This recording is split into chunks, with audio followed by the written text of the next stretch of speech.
Hi, my name is Brad Borchardt, Research and Development Chef for Pei Wei Asian Diner here in the test kitchen where we develop new dishes. In addition to working for 18 years as a chef, I spent 6 years living in Asia.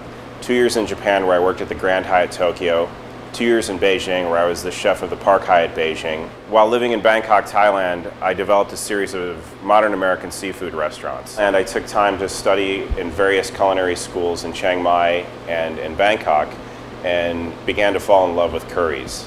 Because of my extensive travels and tenure in Asia, I'm looked at as the source of authenticity in Pei Wei Asian Diner. Happily, at the end of this week, I'm going to get to go back to Asia and continue my travels and studies. I'm going to be spending a week in Taipei trying to seek out the best dumplings, and then I'm going to go up to Tokyo and see my old staff members and take some classes on how to make soba noodles. Upon my return, I'm going to leverage all this information that I gather back, develop some new dishes, and get them out to test at Pei Wei Asian Diner.